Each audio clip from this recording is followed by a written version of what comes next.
Salut à tous. Vous inquiétez pas, je suis toujours vivant et je n'ai pas oublié mes gros sujets de vidéo dans les fourneaux. À vrai dire, cette vidéo aussi va illustrer un aspect d'un sujet plus large qui, je l'espère, devrait arriver bientôt. Aujourd'hui, on va donc parler de la concurrence et de la hausse des prix dans le secteur de l'électricité. Plus spécifiquement de la méthode de calcul des prix et la place particulière que le nucléaire y occupe. Pour ceux qui ne comprennent pas bien la régulation de l'électricité, je vais essayer d'être le plus clair possible. Mais n'hésitez évidemment pas à poser des questions en commentaire si jamais il y a quelque chose que vous n'avez pas compris. Ça m'aidera aussi pour rendre mon propos plus compréhensible à l'avenir. Il y a énormément de choses à dire sur le volet de la régulation. Mais l'idée de traiter ce thème à part m'est venue après avoir lu cet avis récent de l'UFC Que Choisir.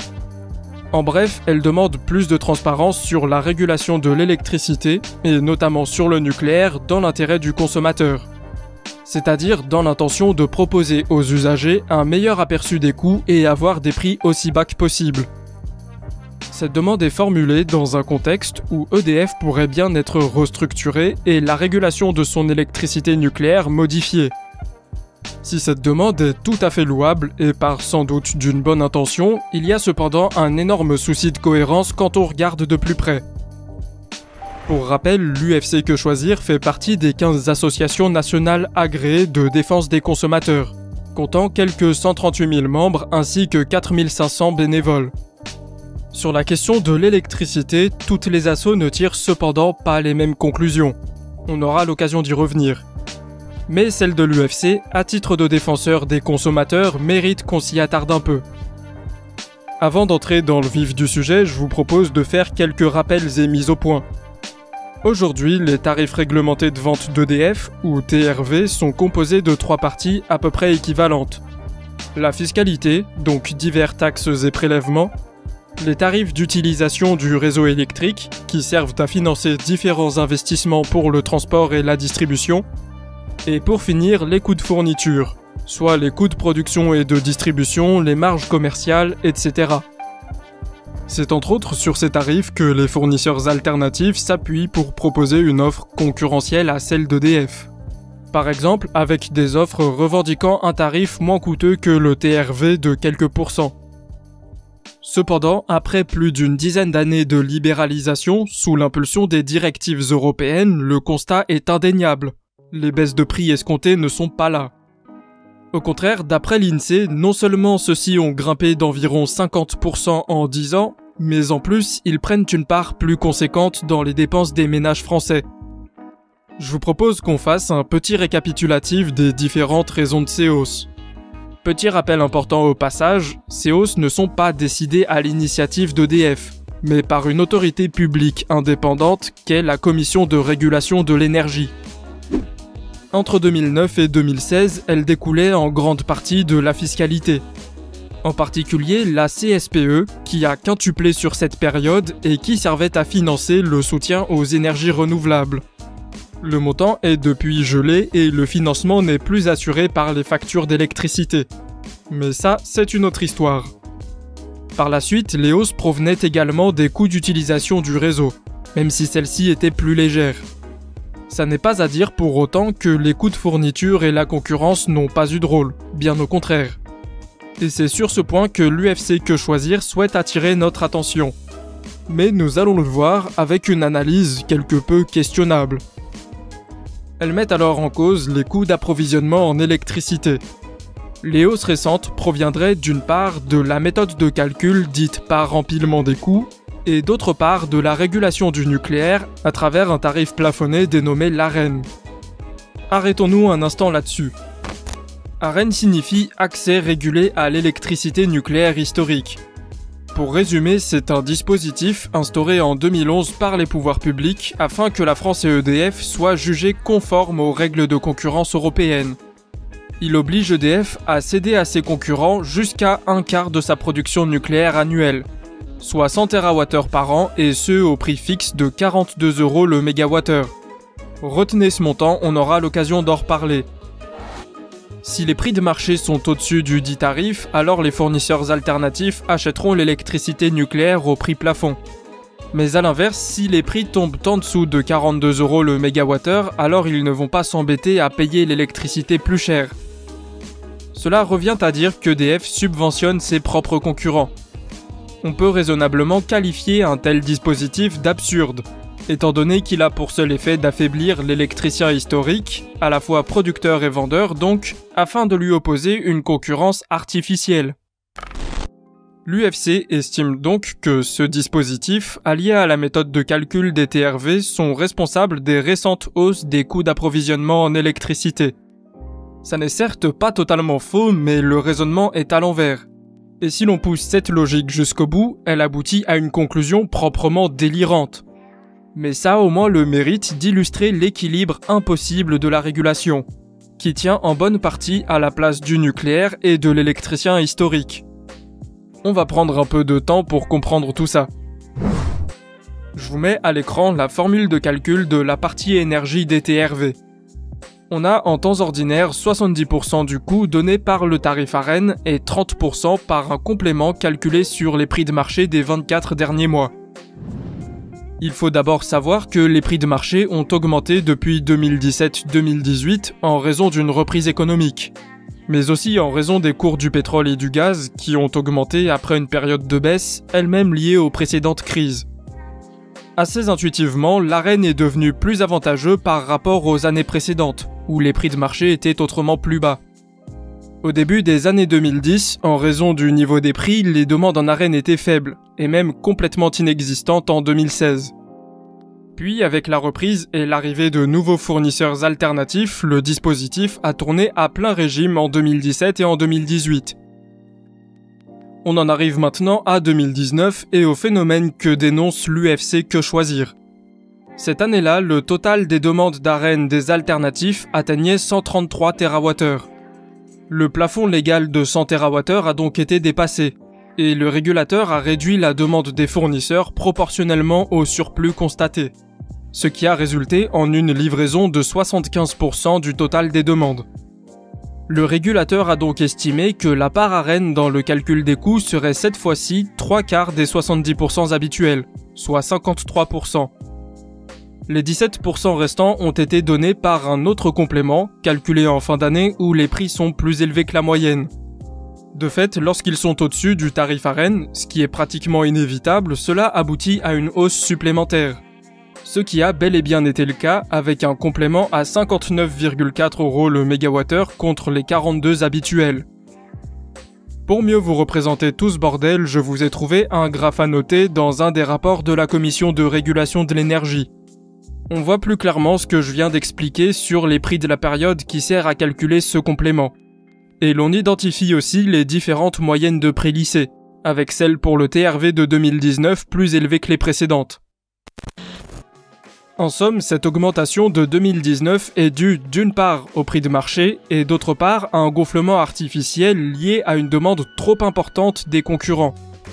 EDF a bien livré 100 TWh d'ARENH au prix escompté. Mais par la magie de la régulation, les tarifs réglementés de vente ont quand même augmenté plus qu'il ne le fallait. Si le régulateur a choisi d'opérer cette inflation, c'est pour que les concurrents puissent rester compétitifs face à l'électricien historique. Et ça, c'est ce qu'on appelle le principe de contestabilité des marchés, inscrit dans la loi en 2015. Dit autrement, le tarif réglementé est calculé de sorte qu'EDF soit concurrençable, quitte à faire grimper les factures. L'UFC Que Choisir a donc en partie raison, en dénonçant l'organisation du marché comme responsable des récentes augmentations. Sauf que sa conclusion est de mettre en cause la quantité limitée d'électricité du dispositif ARENH. Vous l'avez bien compris, une association de défense des consommateurs rend donc EDF responsable des hausses de prix en insinuant qu'il n'a pas assez cédé sa propre électricité aux alternatifs. Ces derniers tiennent d'ailleurs l'exact même argumentaire avec l'objectif de prendre plus de parts de marché à EDF, mais avec une électricité compétitive qui n'est pas la leur. Ça n'a absolument aucun sens. On a par ailleurs vu que ces hausses-ci ne reposaient pas tant sur les coûts réels de production de l'électricité que sur les prix de marché. Mais peut-être me direz-vous, l'ARENH lui au moins est représentative des coûts de production du nucléaire d'EDF. Eh bien non, ça n'est pas non plus le cas. Et de surcroît, l'UFC Que Choisir commet une erreur supplémentaire dans cette appréciation des coûts. Elle soulève donc la question en raison du projet de scission d'EDF en cours de négociation avec l'UE, et dont on ignore encore beaucoup de choses. On sait cependant qu'il y est question de réévaluer la régulation du nucléaire. EDF souhaiterait, nous dit-on, revoir son prix à la hausse à 53 € le mégawattheure pour payer les surcoûts de l'EPR de Flamanville, alors qu'on ne connaîtrait pas les vrais coûts de la filière. Autant je suis volontiers pour plus de transparence, autant ce qui est dit là est tout simplement faux. Absolument rien ne dit que ce chiffrage servirait à rattraper les errements du chantier de Flamanville. Ce serait théoriquement possible de les faire peser sur les factures, mais ce n'est pas le cas en l'état et ça ne le sera probablement pas de sitôt.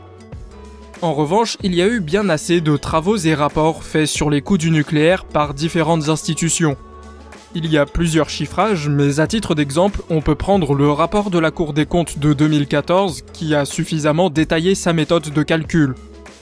Même sans tenir compte de l'hypothèse un peu abstraite du loyer économique, les coûts sont largement au-dessus des 42 € par mégawattheure de l'Arenh. On va donc le dire clairement, l'Arenh est un dispositif de vente à perte pour EDF. Les différentes estimations de coûts mènent toutes à cette conclusion.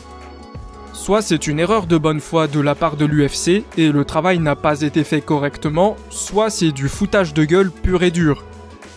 Pour schématiser, on va prendre l'estimation récente du régulateur à 48,36 € le mégawattheure. En partant de ce chiffre, la livraison de 100 TWh d'Arenh aux concurrents représente plus de 600 millions d'euros de pertes sèches pour EDF sur une année. Cet état de fait change tout le sens des débats sur la régulation et sur les prix de vente pour les usagers. La concurrence et le calcul des tarifs reposent donc sur un système où le prix de vente du nucléaire ne permet pas de couvrir ses propres coûts. On a donc lié la concurrence et la promesse de prix bas à une sous-rémunération partielle de la filière nucléaire. La transparence exigée par l'UFC Que Choisir impliquerait en premier lieu d'expliquer tout ça. On a atteint une situation telle que la réévaluation des prix du nucléaire, fût-elle à un prix juste, peut faire bondir une association de défense des consommateurs. C'est proprement lunaire. On ne peut pas, en tant que citoyen, vouloir des prix bas et ne pas payer correctement l'infrastructure de production. Sans quoi, celle-ci risque donc soit d'être mal entretenue, soit d'être entretenue mais en s'endettant inutilement. S'il y a une partie des coûts qui n'est pas payée sur votre facture, le contribuable la paye ailleurs. Et parfois à la dure, comme lors de la recapitalisation d'EDF en 2017. L'UFC Que Choisir est tombé dans le panneau de la libéralisation en déplaçant sur EDF la responsabilité du système incohérent de la régulation. Système qui, rappelons-le, est conçu pour l'affaiblir. Et sa conclusion, au terme de ses observations erronées sur le nucléaire, cloue le cercueil. Elle demande tout bonnement à déplafonner l'Arenh, donc qu'EDF cède toute sa production nucléaire aux concurrents. En cela, elle a choisi la concurrence contre la cohérence dans un domaine qui est un monopole naturel. Et vu qu'elle se positionne contre une réévaluation des prix, le problème de sous-rémunération du nucléaire serait d'autant plus important. Cela voudrait aussi dire qu'EDF ne pourrait plus être vendeur de sa propre électricité. Rien ne peut justifier cette asymétrie quand en face, les concurrents ont bénéficié de la rente du nucléaire mais n'ont pas installé de moyens de production à grande échelle. Cet avis est d'autant plus incohérent que l'UFC Que Choisir était opposé à la libéralisation du secteur de l'électricité pour les particuliers. Non pas par principe mais par inquiétude légitime. Mais il faut croire qu'entre-temps, le vent a tourné et qu'elle prend désormais la concurrence comme un état de fait indépassable. Je le dis au cas où, outre ce raisonnement schizophrène sur ce sujet, je n'ai pas grand-chose contre cette association. Mais c'est quand même fascinant de voir comment la libéralisation a créé un faux dilemme entre coût de production et prix pour l'usager. Encore une fois, les concurrents recourent sans souci au même chantage sur les prix que l'UFC pour justifier plus d'affaiblissement d'EDF. Le cynisme de certains a été jusqu'à faire annuler les contrats Arenh en justice en 2020 lorsque les prix sont devenus trop bas. Aucune considération pour la rémunération de la filière et l'entretien du parc nucléaire. Juste la maximisation des profits. Mais au point où on en est, une suppression pure et dure de l'Arenh ne suffirait pas forcément pour résoudre les problèmes d'EDF et les hausses de prix. Pour autant, prendre conscience de la situation dans laquelle on s'est embourbé au nom de la concurrence me semble être la première étape d'une réflexion plus large. Je vous l'avais évoqué en début de vidéo, toutes les associations de défense des consommateurs ne sont pas forcément du même avis sur la question. Et en ce sens, j'ai été agréablement surpris par le dossier de la CLCV, qui tire un bilan au vitriol de l'arrivée de la concurrence. Elle a donc choisi de plaider pour un retour au monopole intégré, jusqu'à ce que la libéralisation présente un réel avantage. Ce qui, au passage, nécessiterait d'envoyer chier l'UE et ses règles de concurrence débiles. C'est un peu plus fourni que l'avis de l'UFC, le dossier fait 28 pages. Mais ça fait très bien le tour du sujet. Entre les démarchages abusifs, les positionnements de prix des fournisseurs, la mécanique de hausse artificielle, ne vous inquiétez pas, absolument tout y passe. Et avec le projet funeste de scission d'EDF qui arrive, le moins qu'on puisse faire, c'est comprendre les mécaniques qui vont nous mener droit dans le mur. Je ne saurais donc trop vous dire, comprenez tout ce merdier, soyez intransigeants et parlez-en autour de vous parce qu'on a encore beaucoup de boulot devant nous. Merci d'avoir regardé cette vidéo.